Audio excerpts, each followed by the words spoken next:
There's a first for everything, including a first Mizuno review.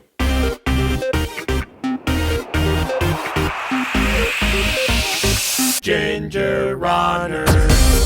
What's up everybody, Ethan Newberry, the Ginger Runner here for another GingerRunner.com review, and not just any review, but a first for the Ginger Runner. I am reviewing the Mizuno Wave Hitogami. Hit-me-gami.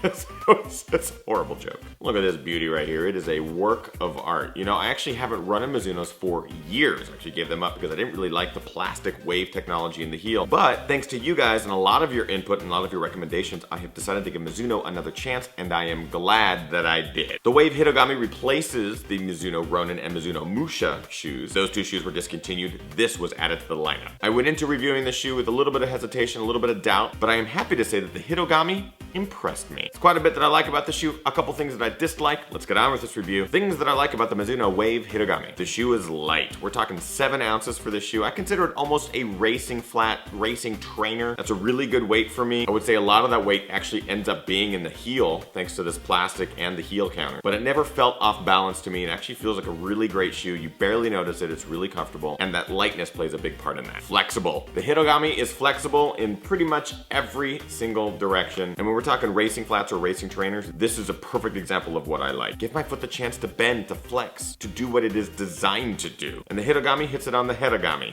See what I did there? The shoe is fast. Thanks to its low profile, its lightweight, you can really rock in this thing. I actually wore this in my recent half marathon. I PR'd, not by much, but I still PR'd. I'd like to think a little bit of that has to do with the shoe that I was wearing. It's a comfortable, fast shoe. The upper. Now the upper on the Hitogami is probably one of my favorite parts about the shoe. It's extremely light, it's extremely flexible, it's extremely thin. There's just very little in the way of overlay on this shoe. Completely seamless on the inside other than the tongue heel counter. It really locks your foot in there. It's not overdone, it's not overpronounced. It still allows your foot to breathe, to feel comfortable in there. Total success on the upper of this shoe. Nice wide toe box, plenty of room for those toes to display, and it's pretty durable to boot. Price! I don't talk about this much in likes for many shoes, but the price of this is under $100. Its MSRP is $99, and that is a great price. I'm willing to bet that once this shoe starts to go on sale, you're gonna see it drop into the 70s. This thing is a steal for what it is. 99 bucks? Yeah, take my money. And finally, the stable platform. If you look at the bottom of the shoe, you'll see all the outsole rubber here, but you'll also get this sense of width on that forefoot. All of this contributes to a nice, stable shoe, stable platform on all sorts of surfaces. Wet, dry, nice compact dirt. And I really like that nice wide toe box that helps your foot feel stable on the ground. I felt like I could turn super sharp in the shoe. I never felt like I was struggling with the upper, struggling with my foot fitting in there. It just works. So obviously I have a lot of nice positive things to say about the shoe. There are a couple things that I dislike though. This goes back to a lot of the things I originally disliked about Mizuno shoes years ago, and that is the wave technology. I'm just not a big fan of a big plastic layer in the heel and midfoot of a shoe. Because I'm a midfoot, forefoot striker, the plastic in the heel and midfoot of this shoe doesn't necessarily extend all the way into the forefoot of the shoe, so I don't really feel it that much, so it doesn't necessarily contribute to a harsher ride. I'm just not a big fan of it. I'm thinking it's adding weight. It's not an element that I'm totally sold on. Heel drop. The heel drop on this shoe is 9 millimeters. That is a lot for me, but there's a caveat. It doesn't really feel like 9 millimeters. Just looking at the profile of the shoe, it looks like maybe a 4 to 6 millimeter drop, and I was deceived. And it wasn't until after a week of running in the shoe that I was like, oh, I wonder what the heel drop is on it. 9 millimeters. So obviously I didn't notice it right off the bat, which means it's not necessarily contributing to a bad ride. However, imagine what the ride could be if it was a 4 to 6 millimeter drop. I don't know.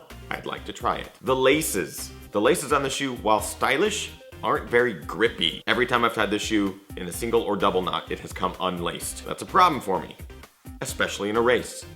When you're running and you don't want to trip on your own laces, gotta fix them, man. Gotta fix them. And finally, the U4 IC midsole material durability. Because we're dealing with lower stack heights on the midsole material of this shoe, it's a racing flat, it's a racing trainer. My biggest concern is that the EVA or U4 IC material that they use for this midsole isn't gonna last very long. Putting just about 40 or 50 miles on this shoe, I can already feel the divots that my forefoot and toes make in that midsole material by feeling the inside, and that concerns me. I'm still running a lot on this shoe. I really dig it. I'm not gonna retire it anytime soon, but I'm still concerned that it may not last as long as other shoes. And that, my friends, is it for dislikes. Ta-da! So overall, again, I really enjoy this shoe. It's a really fast, comfortable shoe. I would classify it in that racing flat, racing trainer category. I think you could go the distance in this. I think you could go a marathon. But it is now time to divvy up the points. For quality, I gotta give it 4 out of 5. There's very little signs of wear. I docked him a point just because of that midsole material. I'm thinking it might wear out a little premature, but the upper is awesome. No real signs of wear. Quality, good. Mizuno, nice. Comfort, I gotta give it 4 out of 5. It's borderline 3 to 4 for me, but really it has held up very well, especially in that range of 13 to 15 miles. It performs extremely well, better than I ever thought. The upper is just awesome, so I gotta give it 4 out of 5. Price, I gotta give it 4 out of 5. We're dealing with a $99 shoe here, and I think it can go the distance. I think you're gonna get at least 200 to 300 miles out of the shoe, if not more, depending on your gait and your weight. But that is a price point I want all shoes to at least attempt to hit, because imagine when this thing goes on sale, it's gonna be less than that. You're off to the races, literally. And finally, for looks, I'm gonna give it 3 out of 5. Though borderline 3 to 4 because there's another version of this that has a much better looking color pattern. This particular one I call McDonald's on my foot, but I love Germans. That brings our total to 15 out of 20 for the Mizuno Wave Hitogami, which is a great score, especially for my first Mizuno in years. Really took me by surprise. I'm a happy customer here. So if you're on the fence about this particular shoe or any other Mizunos, I at least recommend giving them a shot. So the question of the day, have you run in Mizunos? And specifically, have you run in the Hitogami? What do you think? Do you like it? I know a lot of you have reached out and have said that you do love Mizuno, so I'm glad that you pushed me to try them again. I did not regret it in the slightest. That is it. I hope you guys enjoyed today's review. And on that note, be sure to like, favorite, and subscribe to this channel, youtube.com/thegingerrunner. I'm doing live shows every Monday, plus adding videos every single week for you to enjoy and consume whenever you want. I'm on all the social networks. You can find me on Twitter @thegingerrunner, over on Facebook, facebook.com/thegingerrunner, on Instagram @EthanNewberry, and of course, gingerrunner.com, where everything is posted. Blogs, race reports, race videos, everything. That's it for today. I hope you guys are getting out there and training hard, racing harder, and partying hard, as I know I am. I love to party. Woo, party, party. We'll see you guys next time. Train, race, beer. Goodbye.